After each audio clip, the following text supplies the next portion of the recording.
The primroses are in full bloom and they are really opening their faces towards the sun.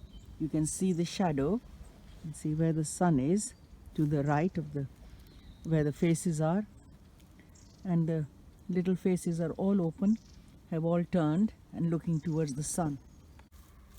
This is a bed of blackberries, and but you can see there's nothing here at the moment. In a few weeks time, in May and June, it will be all green with lots of blackberries. Definitely in July they will be ready for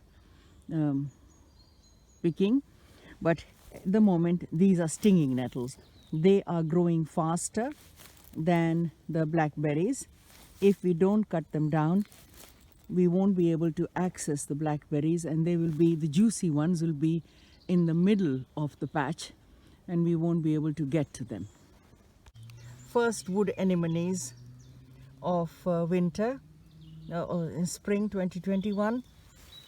There are loads of them, but because the sun is going down, they're beginning to close their little faces. We will monitor them as we go along and see how they progress this year. They're a bit late this year. Here is another wood anemone. It's still got its head open, white with yellow stamens. No, this is the stream that is rainwater fed. It also acts as a drain to drain the wood. This tree has fallen over, but its roots are in the water, so it is still alive, very much alive. But it is right on its side, all the way in the forest. There is the forest, and here is the stream, which is nice and clean, no pollution at the moment. Long may it remain so.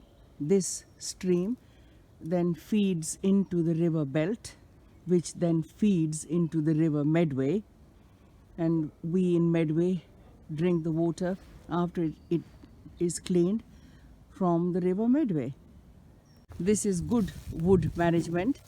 This is an oak tree which has been cut down some years ago, but most of it has been removed, but these have been left here for the insects to burrow in and as feed for lots and lots of invertebrates.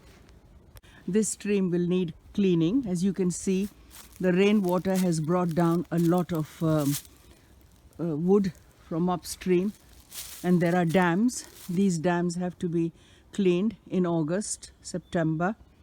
Well, August really, September the rains start coming.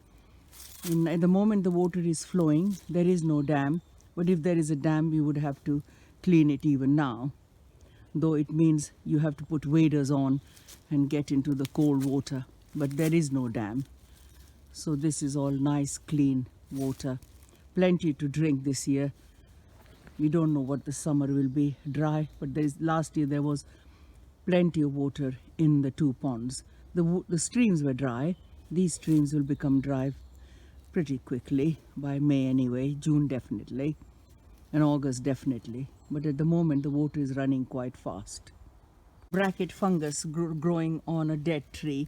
This tree has died, or for some reason this other part of the same tree is alive.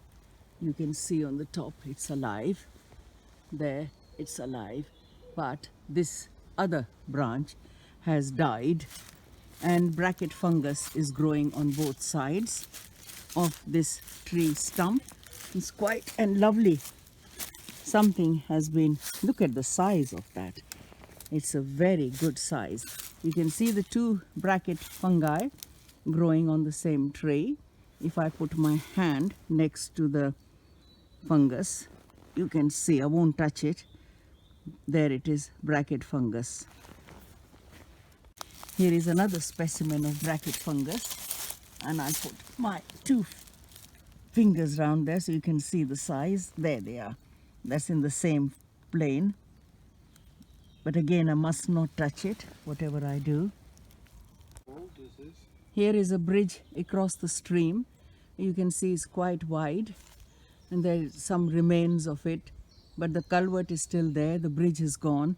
It has sunk, but the stream is still running, so that is good. Somebody has gone to a lot of trouble because these are bricks. It's a brick bridge, not a wooden bridge. The culvert is really good quality. Don't know how old this is. One can always find out, but it is worth looking at how much work was done in the wood, because this was a working wood. Now it is not a working wood. It is just for wildlife, but people lived off the wood here. This was their livelihood. There is another oak tree that has been harvested many years ago, not at least for the last 20 years. And fortunately they have left the bits they could not use as habitat. This is a little dam that has been built up because of the fallen trees, and the force of the water has brought all this autumn leaves, and there's a little dam. The water is still flowing, but ideally it should be removed and cleaned out so that it doesn't become a dam and floods the wood. Here is another tree that has fallen over, but its roots are still touching the water, so it is still alive. It's a beautiful work of art, really, beautiful sculpture. And the sun is setting in the west. Here is the same tree from another view. You can see the beautiful sky, and gradually we should be able to monitor the leaf growth, but it's beautiful down there. These are the leaves of the wood anemone. Look carefully. That's what the leaves of the wood anemone look like. Next time there should be more flowers, because then the sun will be shining. And this is the earliest we have seen the wood anemones. There's a beautiful clump of primroses, and since the light is ambient, they are facing every direction, which is just like a posy of primroses. Absolutely beautiful. Here is a path through the wood. The sun is just setting.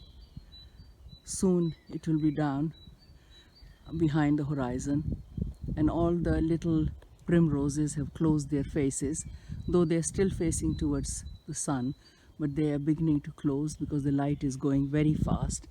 And soon, in about May, you will see loads and loads and loads of bluebells. This area will be covered in bluebells. So this is March in Kent, 2021. The brambles are being cut back so that we can access the blackberries when they come into fruit. So here we go. Lots of brambles have to be cut back, and also the stinging nettles. If they are not cut back, then there is no way of accessing the blackberries. Last year we didn't cut it back because of the lockdown 2020. So the luscious blackberries were too far away to pick up, except a few.